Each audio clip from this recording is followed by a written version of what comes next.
We have asphalt roads, we have concrete roads, we have about 2,000 total lane miles of roads. Wait a minute, you want to say that again? Well, actually, it's about 2,200 lane miles of roads. Now, Wow. a lane mile is 11 feet wide. So if you have a 4-lane road, you've got 4 lanes worth of miles of roads. But it's still the same material in that. It is. So we've got 2,200 miles of total roads, 2,000 asphalt, and then about 200 concrete roads, 200 miles. Okay, I have a personal question to ask. I got it.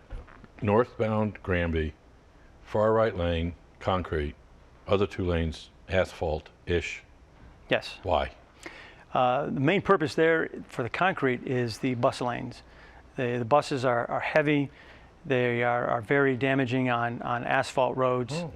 So the concrete is there for the buses to operate on, and it's a lot better for them there. They will tear up asphalt roads quickly. Wow, okay, now, but that lane does this maneuver. It moves a little bit. It has shifted and settled differentially throughout the years. And we've got a project this year to do a lot of concrete road repairs. We're putting more money into concrete road repairs than we have in years past, a lot more money.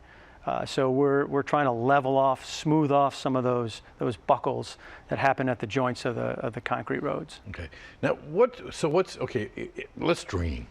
If we were in the Pete Garner world of perfection, would you prefer to refurbish a road or go into a cornfield and build a new one? I'll tell you. This is dream time. Yeah, dream time, yes. With what we have to do the refurbishing piece. Mm-hmm. We don't have the land or the space here to build new roads. We're a really built-out city, and therefore, we've got to work with what we've got. So how do you go about rebuilding a road like Granby Street? Because the demand is going to be there while you're building it. Yes. What we're going to be doing on Granby Street is spot repairs on the concrete bus lanes and the outer lanes, and we'll cut out sections, whole sections, take it right down to the dirt below, okay, and make the repairs. In the asphalt sections, what we'll do there is we'll mill it down 2 inches, and if it needs repairs at certain locations, we'll repair those bad spots, and then come back with another 2 inches on top of that for a nice smooth ride. Which means no pothole next winter there.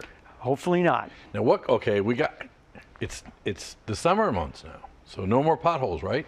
They still come out. What causes a pothole? Well, potholes are mainly caused when water gets into a joint or into a crack, and in the wintertime it will expand and contract with the freezing temperatures, and it will just break out the asphalt or the concrete. Okay.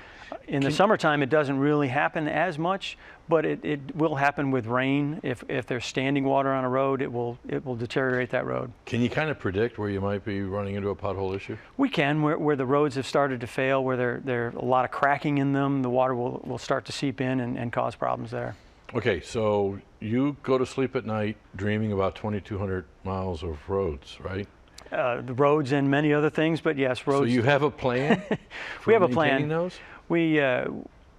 Asphalt life expectancy is around 20 years. Okay. Depending on the volume of traffic and the type of traffic.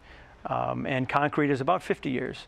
So at the 20-year mark, we should be looking at repaving, resurfacing those roads. Some of them don't last that long. Some of the main arteries like Granby and Hampton and Tidewater, they don't last that long because of the type of traffic and the volume of traffic. In the neighborhoods, 20 years is probably good, and we could probably get more than 20 years in our neighborhood. Would it do any good for a resident to call in and say, hey, my road's getting all cracked up? Or Sure. Are you on a schedule and it doesn't matter? How's that for a callous question? Yeah, we welcome the calls from the citizens, and we will certainly address any issues that we can.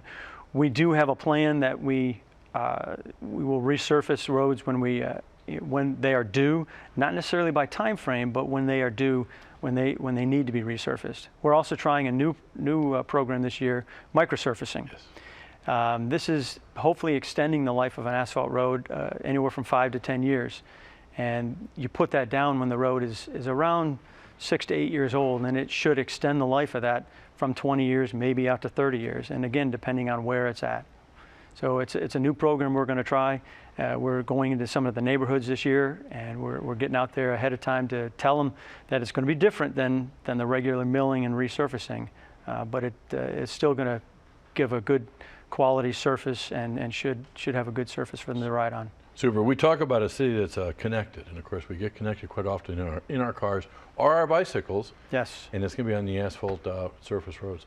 Pete, thanks for kind of staying on top of it and going to sleep with that dream. Thank you. So we'll have you back for some updates. Absolutely. Thanks a lot. When we come back, we're going to be talking about Memorial Day and a special event that you can come to. Stay tuned.